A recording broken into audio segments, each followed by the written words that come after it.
Hello, welcome back. So this time I'm going to show the best 50 cards in Magic the Gathering Old School.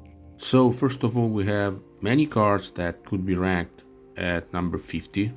We have Sinkhole, Underworld Dreams, Dark Ritual, Hypnotic Specter, Berserk, Regrowth, Birds of Paradise, Erhnam Djinn, Sylvan Library, Channel Fireball, Red Elemental Blast, Lightning Bolt, Ball Lightning, Fork, Time Vault, Triskelion, Sushi, Candelabra of Tawnos, Winter Orb, City of Brass, Land Tax, Wrath of God, Steel Artifact, Control Magic, Energy Flux, and Recall. So I really had to include these cards, or at least to mention them. So I'm going to select one card, number 50, and that card is City of Brass. So here we have cards ranging from number 36 to number 50.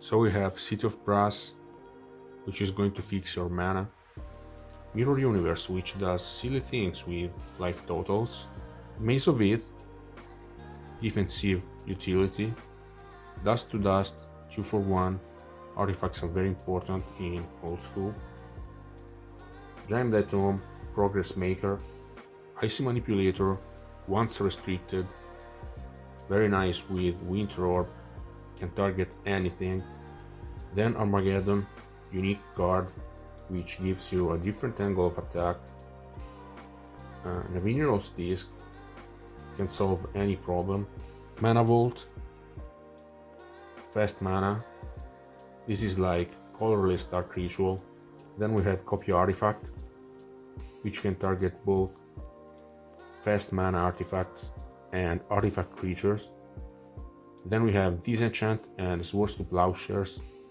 best removals in the game other than Chaos Orb, and then the three best creatures in Old School, Serra Angel, Juzam Djinn, Serendib Befrit. Yeah, these cards are very good. This is some powerful stuff, but there are cards that are even more powerful than these ones, which is crazy. Then we have cards ranging from 35 to 17. So we have Into Turach, 2 for 1, Hand Disruption. This is a card that allows you to compete against decks that are better than yours, more powerful and more expensive than yours. Then we have Mishra's Factory. This is a threat that you cannot counter. It gives you mana and it can also deal damage for the win, which is unique. Then we have Strip Mine. Strip Mine is so hated, some communities of players want this card to be restricted. Then we have Mishra's Workshop. This is another form of fast mana. Then we have Moat and the Abyss. These cards are even better than Swords to Plowshares because you can take out multiple cards with just one. And they are very similar, but I give the Abyss the slight edge because it's going to destroy creatures, while on the other hand the Moat is not going to destroy stuff, so when Moat gets destroyed, creatures are ready to go. Then we have Counterspell and Mana Drain, which give you control over the game, and Brain Geyser, ridiculous card advantage. Ranging from 17 to 26, we have Dual Lands. These cards allow us to play more colors, they fix your mana base, so the game would be very different without them. At number 16, Balance. Very unfair card. On turn 1, great comeback potential. Sometimes this is just a 2 mana Wrath of God, which is ridiculous. At number 15, Library of Alexandria.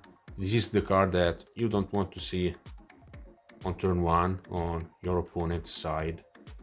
At number 14, Wheel of Fortune.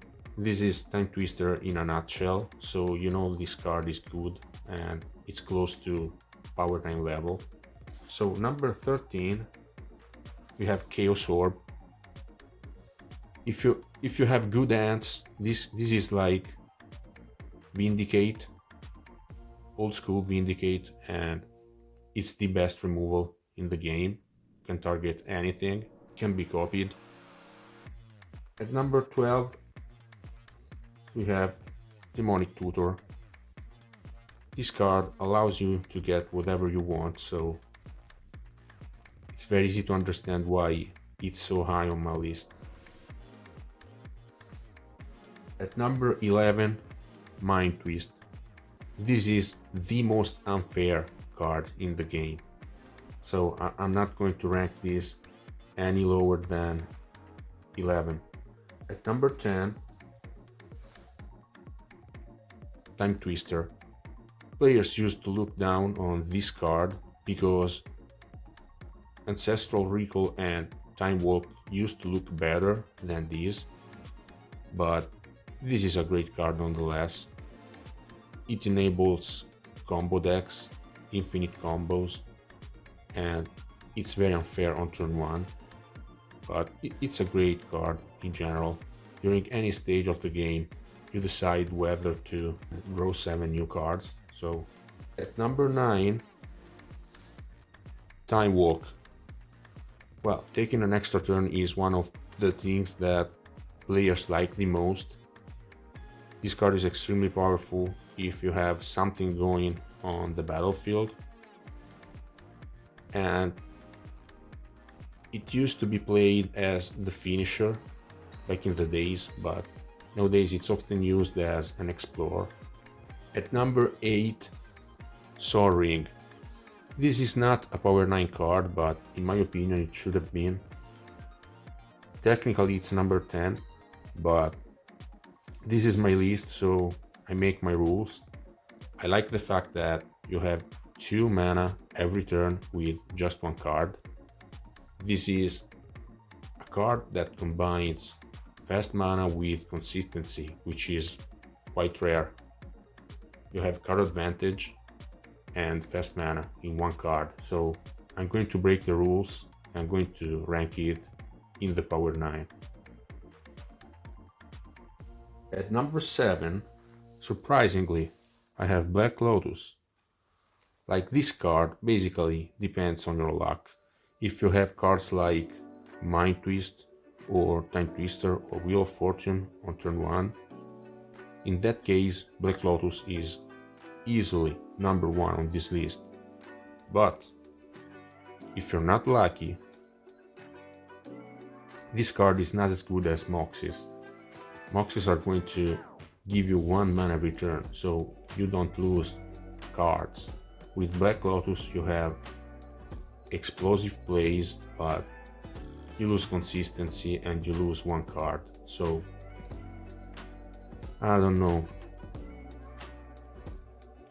This card might be number 1, but if you want to rank this card as number 1, I have no problem with that, obviously, but this is my list. So number 7.